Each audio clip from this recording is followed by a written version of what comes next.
Beijing is cracking down on cloud computing, and that is something that is expected to hurt Alibaba. That's what we're going to talk about in this video. So guys, smash that like button and subscribe if you're new. You're watching More Money. Let's get it. What's up guys, and welcome back to the channel where the goal here is to help at least 1,000 people achieve financial independence much sooner. And let's dive right into this one because this one is very interesting, as a lot of people's main thesis for investing in Alibaba is the fact that they're growing out the cloud business. Now, I'm not saying that that shouldn't be a part of the main thesis, but what I like to do on this channel is show all the good and all the bad. I try not to be an echo chamber for Alibaba bulls. You guys already know that I've doubled down on Alibaba, but I still continue to bring out the bad news as well. So let's take a look at this. So you can see here that this is a bit of an older article, but the information remains the same.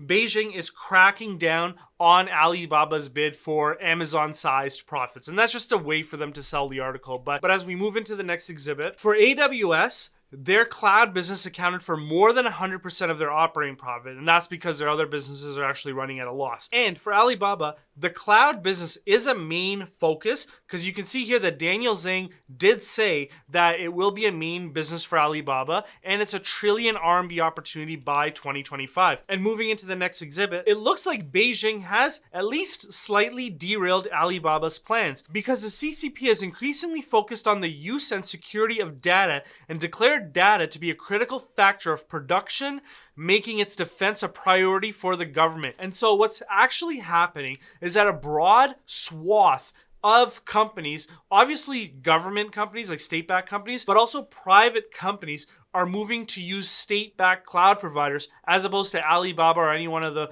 private competitors. And so that becomes a big challenge right now. And how does this impact growth going forward? And at least right now, the thesis is largely that there's a huge rising shift. Many companies are growing in the space because the space as a whole is growing. So even though the state-backed players might be gaining more market share because of the potential CCP risks, the private players like Alibaba and the rest are also growing. So that's largely the thesis right now. But I will mention that that's an unhealthy thesis, because at what point does growth slow and then the CCP starts to rein in the people who are using private players? And so I see the potential for bad news in the late stage horizon of this industry. And you can see the data here. Cloud spending in the country climbed to $27.4 billion in 2021, which is up from $19 billion the previous year. And they predict that China's cloud market will reach $85 billion by 2026. So that's how you can see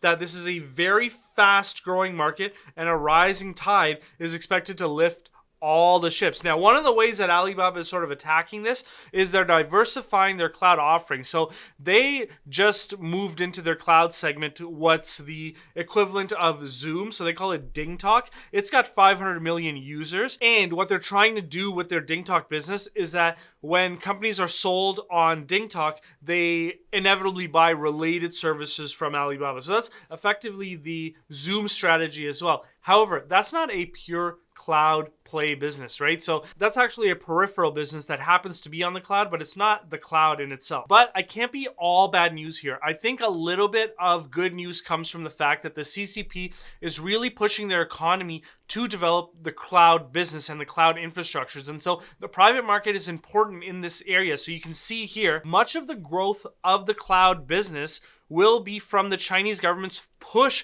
for domestic development of cloud services. 1.4 trillion of new infrastructure is part of their 5-year development plan, and it's the first time such a digital governance or digital growth item has been included into the plan. And so what exactly does this mean for Alibaba? Well, I think my thesis stays the same.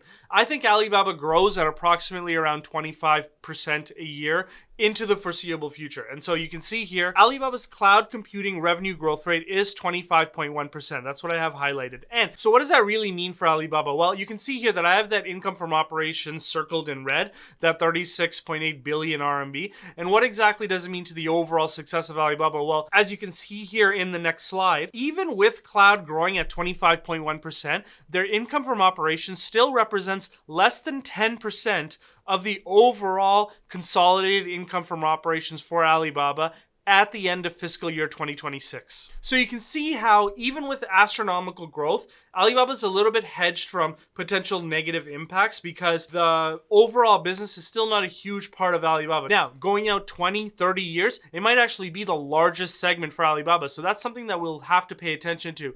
But I will say that I believe that as the cloud business continues to grow out in China, I do believe that the state-backed companies will get much of that growth. And so although Alibaba is the leader in the cloud market right now, don't be surprised if Alibaba actually loses that leadership race to a state-backed provider. However, I think it's the overall number that we should be paying attention to. And so long as Alibaba's cloud business continues to grow at that healthy 25% rate, and there are no indications that the CCP is going to look to start taking market share away from the private vendors and give it to the state-backed providers, there's no issues here. But what I'm saying is keep that in mind because that could be an issue down the road. But once again, I do have to say I'm speculating. This is all speculation in terms of a potential risk coming down the pipe. Now, with that said, you can see here in this next exhibit, my valuation from Alibaba has not changed. I still believe that the company is worth approximately $300 per share with only using a multiple of 20 times earnings. And